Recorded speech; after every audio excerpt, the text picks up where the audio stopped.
Sir சுமார் ஒரு 54 லட்சம் வருது சார். 54? ஆமா சார். 30 crores 54.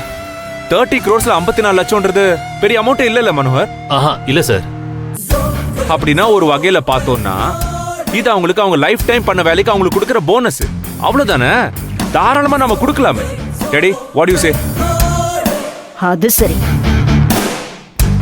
ஏய் டேய் நிச்சயமா பண்ணலாம்டா. நான் உடனடியாக இதுக்கு அப்ரூவல் கொடுக்குறேன். மேனேஜர், எவ்வளோ சீக்கிரம் முடியுமோ அவ்வளோ சீக்கிரம் டிராஃப்ட் ரெடி பண்ணுங்க. I will personally sign the draft. Okay Sundaravalli, நீ தான் சைன் பண்ணணும்.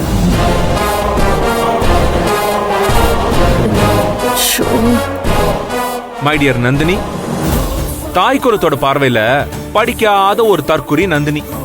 ஆனா இப்படி ஒரு அழகான முடிவை, எல்லாரும் ஏத்துக்கிற மாதிரி ஒரு பிரமாதமான முடிவை, வெளிநாட்டுல எல்லாம் போய் MBA எல்லாம் படிச்சு மண்ட முழுக்க அறிவோடலாம் வந்து இங்க நின்னுகிட்டு இருக்காங்களே, அவங்களால கூட எடுக்க முடியாத ஒரு முடிவை பெருசா படிக்காத உன்னால எப்படி எடுக்க முடிஞ்சது? அத்தா சார், என்ன இது?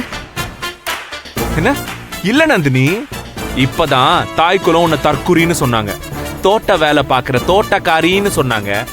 அந்த தற்குறியால எப்படி இவ்ளோ பிரமாதமான முடிவு எடுக்க முடிஞ்சதுன்னு நான் தெரிஞ்சுக்கிறதுக்காக கேக்குறேன். எனக்கு ஒரு எக்ஸைட்மெண்ட் இருக்கும் இல்லையா? அத்தா சார், இது நானா எடுத்த முடிவில்ல, எல்லாமே நம்ம ஐயா கிட்ட இருந்து கத்துக்கிட்டது. என்கிட்டயா? என்னம்மா சொல்ற? இத பத்தி நான் உங்ககிட்ட பேசுனது இல்லையே. பேசுனீங்க ஐயா, உங்களுக்கு மறந்திருக்கும், ஆனா நான் மறக்கல. ஒரு தடவை நம்ம தோப்புல மரம் ஏறின அண்ணன் ஒருத்தர் மரத்துல இருந்து கீழே விழுந்துட்டாரு. அவரால 6 மாசத்துக்கு மரம் ஏற முடியாதுன்னு டாக்டர் சொல்லிட்டாங்க.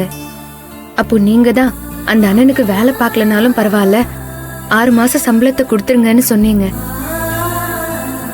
அப்படியா? எனக்கு சுத்தமா ஞாபகம் இல்லையே. ஆனா நான் மறக்கலங்க ஐயா. நீங்க அன்னைக்கு சொன்ன அதே விஷயம்தான்.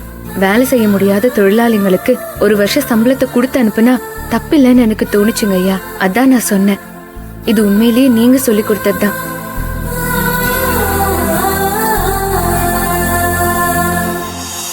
Wow Nandini, super darling.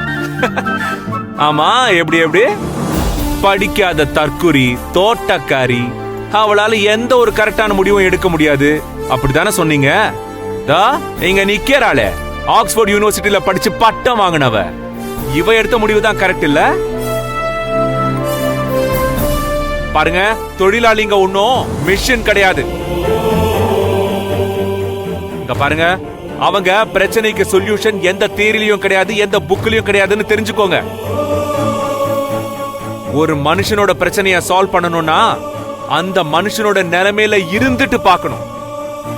நீங்க பாட்டுக்கு ஒரு உயரமான சீட்ல உட்கார்ந்து பாத்தீங்கன்னா கண்ணுக்கு தெரியற தூரத்துல வெறும் தலையாதான் உங்களுக்கு தெரியும். அவங்களோட இதயம், அவங்களோட எமோஷன்லாம் உங்க கண்ணுக்கு தெரியாது. வந்துட்டான். ஒரு தொழிலாளியோட இதயத்துல நுழைஞ்சு பார்த்தாதான் அவங்க அனுபவிக்கிற வலி என்னன்னு தெரியும். நீங்க இருக்காளே என் நந்தினி, இவதான் உண்மையான மேனேஜ்மெண்ட் பாக்குறதுக்கான பக்கா தேவதை. இங்க பாருங்க, வெறும் ஆள் எண்ணிக்கைய பார்க்காம அவங்களோட இதயத்தை பார்த்தவ இவதான். அதனாலதான் இந்த மாதிரியான ஒரு பெர்ஃபெக்ட் முடிவை இவளால எடுக்க முடிஞ்சது.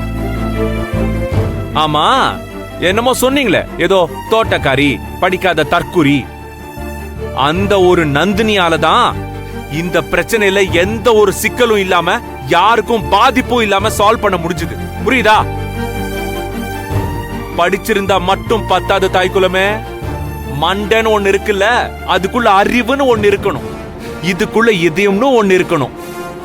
அந்த அறிவும் இதயமும் இல்லன்னா அவங்கதான் கேவலமான ஒரு பிறவி, அதுவும் தற்குறிக்கு கீழே. புரியுதா? ஐயா, எங்களை மன்னிச்சிருங்க. நீங்க எப்போ எங்க பக்கம் தான் இருப்பீங்கன்னு நினைச்சோம். இந்த ஆள் குறைப்பு நடவடிக்கையை பார்த்ததும் நீங்களும் மாறிட்டீங்கன்னு தப்பா நினைச்சிட்டோம். தயவு செஞ்சு எங்களை மன்னிச்சிருங்க. இல்ல இல்ல, நீங்க யூனியன்ல இருந்து பேசுறீங்க, சரியா தானே பேசுறீங்க, அதுல ஒன்றும் தப்பு இல்லை. ரொம்ப நன்றி சார். நாங்க கிளம்புறோம்.